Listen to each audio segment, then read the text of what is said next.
Tisha POV. Nasa labas na kami ng bahay na pinagdalhan ni Cholin sa mga bata. Sinabihan kami ng mga pulis na huwag magpadalos-daos sa pagkilos. Ang gusto ko lang naman ay maibalik na ang mga anak namin. Sander held Emma hand. Ang lamig nito. Hon, sana mabawi na natin sila. Sabi niya. Magtiwala tayo sa itaas. Hindi niya tayo pababayaan. Kung ano man ang mangyari. Take care of them. Mahal na mahal ko kayo. Hinawakan niya ang mukha ko. Don't say that, honey. Tayong dalawa ang mag-aalaga sa mga anak natin. Walang mangyayaring masama. He then kissed me. Sumama rin sa amin si Miggy. Si Jen naman, nagpaiwan na lang sa bahay. Babantayan niya na lang daw si Ian. Naagaw ang atensyon namin ng isang babaeng may kargang sanggol. At may kasamang bata. Sina Asia at Chloe yon. Palingalinga sila. Na para bang tinitingnan muna sila. Kung may tao sa paligid bago sila humakbang. Malamang tulog na si Cholin. Kaya sila nakatakas. Malalim na rin kasi ang gabi. Medyo malayo pa kami sa kanila. Kaya suminyas muna ang mga pulis na. Wag na sila lumapit pa. Stay here, hon. Mabilis na sabi ng asawa ko at saka tumakbo patungo sa mga bata. Kumilos na rin ang mga pulis. Tatakbo na rin sana ako papunta sa kanila. Pero pinigilan ako ni Miggy. Bitiwan mo ako, Miggy, sabi ko agad. It's not safe. Dito ka lang, Tisyang. Ano ba? Let go. Pero hindi niya pa rin ako binitiwan. Nakarinig kami ng ingay mula sa loob ng bahay. Napansin yata nila ang pagtakas ng mga bata. Nagtago naman sina Chloe sa likod ng mga halaman sa may garden. Nandoon na rin si Sander. At ibang mga pulis. Nakakubli sa may labas ng gate para salubungin sila. Lumabas kayo. Sigaw ng isang lalaking galing sa loob ng bahay. Saka ito nagpaputok ng baril. Nagulat siguro si Baby Isha sa putok ng baril kaya umiyak ito. Sakto namang lumabas si Cholin. Kasunod ang isa pang lalaki. May hawak din siyang baril. Tatakasan niyo pa ako, ha? Sigaw nito. Papunta na sila kina Chloe. Pero mabilis na tumakbo ang babaeng. May karga kay Isha. Kaya nakalabas ito ng gate. Sinalubong naman siya ni Sander. Pero si Chloe ay naiwan sa loob. At hawak na siya muli ng tauhan ni Cholin. Huwag kayong magpapaputok. Baka tamaan ang anak ko. Sigaw ni Sander. Lumapit na ako sa kanila. Anak! Baby ko. Hinalikan ko siya. Tiningnan ko rin at baka may sugat siya. Yak pa rin kasi siya ng iyak. Mabuti na lang at wala. Sish! Mom is here. Ligtas ka na, baby. Sander, si Chloe. Narinig kong umiiyak na rin si Chloe. Daddy. Mom. Tingnan mo nga naman. Nakapanigsakin ang tadhana. Nakuha niyo nga ang anak niyo. Pero nasa akin naman ang isa pa, sabi in Cholin. Nababaliw na ba siya? Anak niya si Chloe. Hayop ka talaga, Cholin. Huwag mong idamay ang bata. Ano ba talagang gusto mo? Sigaw ni Sander. Ikaw, Sander. Iwan mo ang babaeng yan. At magsama tayong muli. Magpakasal ulit tayo. Mahal ko si Tisha. Mahal ko ang kapatid mo. Pabayaan mo na kami, Cholin. Akin na si Chloe. Mahinahong sabi ni Sander. At ano? Kayo lang ang magpapakasaya. Hindi pwede. Malas mo lang, Maureen. At nabuhay ka pa. Ibinigay ko muna si Isha sa dalagitang kanina ay may hawak sa kanya. Nakiusap na rin ako kay Miguel na ihatid na sila sa bahay. Tama na, Cholin. Magkapatid tayo. At anak mo si Chloe. Maawa ka naman, natatakot na ang bata. Iyak pa rin ng iyak si Chloe. Wala kang pakialam. Anak ko nga siya, di ba? Buong buhay ko, inagaw mo na ang lahat ng meron ako. Hanggang ngayon pa rin ba? Wala akong inaagaw sa'yo, Cholin. Ano bang pinagsasasabi niya? Inagaw mo ang pagmamahal at atensyon ni na mommy at daddy. Wala silang ginawa kundi ang hanapin ka. Tapos ngayon si Sander. Pati na rin si Chloe ay inagaw mo sa akin. Hindi ko kasalanan na nawala ko, Cholin. Kung tutuusin ay mas maswerte ka't lumaki kang kasama sila. Hindi ko rin sinasadyang mahalin ang anak mo at si Sander. Ang sabihin mo, mang-aagaw ka. Gusto niyong makuha si Chloe. Makipagpalit ka sa kanya. Kinabahan ako nang itutok ni Cholin ang baril sa sarili niyang anak. Sige. Basta ibalik mo ang bata. Sigaw ko. Hinila ako ni Sander. Hon, no. Baka kung anong gawin niya sa'yo. Kailangan nating mabawi si Chloe. Maawa ka sa anak mo. Pero Hon, I love you. Yun na lang ang nasabi ko. Tapos I let go of his hand. At naglakad na ako. Papunta kina Cholin at Chloe. Kumawala si Chloe. At tumakbo payakap sa akin. Mami. Mami ko. Iyak niya. Baby, listen. Go to daddy. Tandaan mo, mommy loves you. Bulong ko sa kanya. No, mommy. I'll stay with you. Please, mama, tama na. Just let us go. Pakiusap nito kay Cholin. I love mommy. But I love you too. Kahit bad ka. Tita Amarga said. I am here because of you. Kaya please, mama.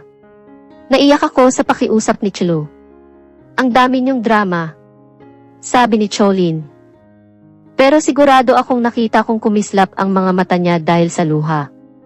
Sige na, baby. Wag na matigas ang ulo. Go to daddy. Mabuti at sumunod naman ito. Kaya nakahinga na ako ng maluwag. Handa na akong harapin ang kapatid ko. Nang bigla kong nakitang may pulis na babaril sa kanya. I quickly ran to her at niyakap siya. And then I heard a gunshot. Tama na, Cholin.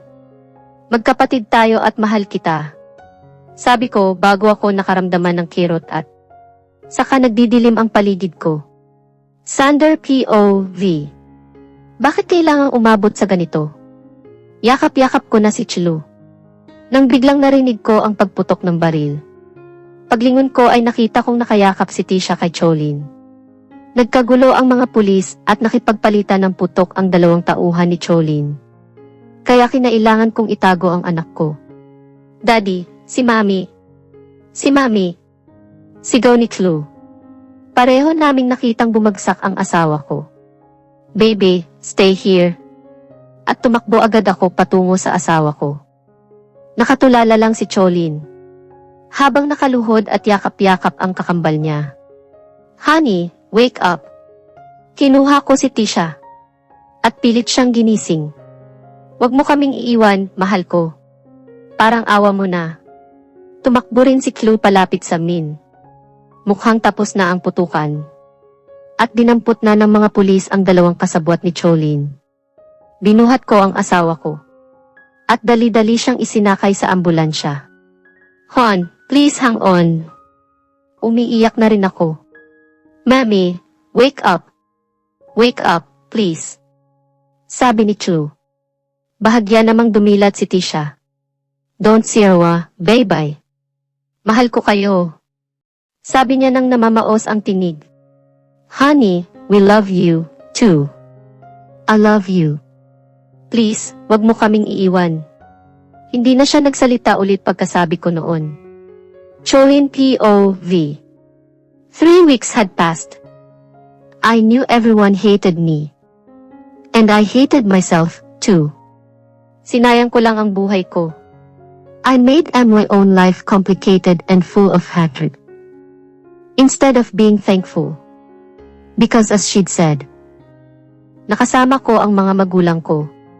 Samantalang siya ay nabuhay ng malayo sa amin. Alam kong napakasama ko. Kinailangan pang may mangyari para magising ako sa katotohanan. I should have realized the value of life. Nasa akin na naman kasi ang mga bagay na dapat ay pinahahalagahan ko noon pa lang. Amway relationship with Sander ended. Because of Amway's selfishness. At ipinagpalit ko sila ni Claude dahil doon. Ngayon, kahit anong gawin ko, hindi ko na sila mababawi pa. Napatawad na ako ni na Mami at Daddy. Ganoon naman siguro talaga ang mga magulang. Kahit gaano pa ako kasama. Tinanggap pa rin nila ako dahil anak nila ako. I was blessed with kind and loving parents na hindi ko man lang pinahalagahan. I'd been an ungrateful wretch. A total bitch. Pero siguro may panahon pa naman para magbago ako. Ang anak ko naman ang galit sa akin. Karma ko na siguro to. Nagpunta nga ako sa bahay nila. Para kausapin siya. Dahil isa siya sa higit na nasaktan ko. I'm sorry, baby. Mama, sorry for everything. Tiningnan niya ako. Nang may luha sa mga mata. I hate you. Mommy's not here because of you. You're bad and I don't like you. Masakit na salitang marinig na kinamumuhian niya ako. Aminado naman ako na kasalanan ko ang lahat. You should be the one who got shot. Mabait ang mommy ko. And you're not. Dapat siya ang nandito. I hate you. Go away. I'm so sorry, baby. Sana ay mapatawad ako, anak. Mahal na mahal kita. Mama just doesn't know how to show it. No. I don't believe you. Si Mommy, mahal niya ako kahit hindi niya ako anak. But you, Mama, you don't want us to be happy. At tumakbo na siya pabalik sa kwarto niya. Life is really what we make it. Nagtanim ako ng galit at kasamaan. Ngayon bumabalik na sa akin ang lahat. Pero maghihintay ako sa araw na mapatatawad na ako ng anak ko. Humingi rin ako ng tawad kina Tita Sandra at Tito Alex, including Marga.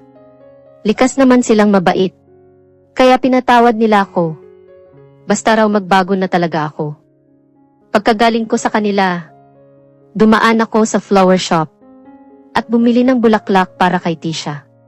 Sana kahit paano ay mabawasan ang mga kasalanang nagawa ko sa kanila. Parati ko siyang dinadalaw. Pasalamat ako't. Hindi naghain ng kaso maging si Sander. Pero hanggang ngayon ay hindi niya pa rin ako kinakausap. She looks so peaceful. Magkamukha nga kami, pareho kami ng hugis ng ilong at ng mga pilikmata. Hindi ko agad napansin noon ang pagkakapareho namin. She was the angel, while I was the devil because I chose to be one. Tama naman si Chloe, dapat ako na lang ang nabaril. But Tisha saved me. Kahit ang sama-sama ko sa kanya. She even said she loved me. Kahit marami akong kasalanan sa kanya. Hey, twin, gumising ka na dyan.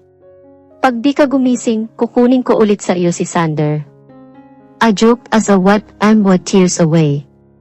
Hindi pa rin siya nagkakamalay at kagagawan ko. Kung bakit siya nagkaganyan. I'm so sorry, Maureen, for everything. Gumising ka na. Madami pa tayong pwedeng gawin. Hayaan mong ipakita ko sa iyong nagsisisi na ako. At saka namimiss ka na ng kambal mo. Kaya please, wake up, Maureen. It's our first Christmas pa naman na magkakasama tayo ni na Mami. After so many years. Ganito kami araw-araw. Kinakausap ko siya. Pero hindi pa naman siya sumasagot. She was in coma. At hindi masabi ng mga doktor kung magigising pa siya.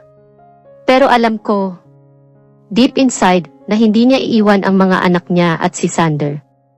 Dumating sina Mami at Daddy. Umiiyak ka na naman, anak. Nilapitan ako ni Mami. Look at her, Mom. Ako ang dahilan kung bakit siya nandyan. Niyakap ako ni Mommy. Ipagdasal na lang natin na magising na ang kapatid mo.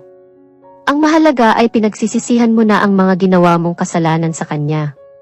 Noon pa man, mabait na ang mami ko. Mabuti na lang. At hindi naging malala ang atake ng high blood niya. Noong nalaman niya ang nangyari kay Tisha. Alam niyang kailangan pa natin siya, anak. Kaya hindi tayo iiwan ng kakambal mo. Sabi naman ni Dad.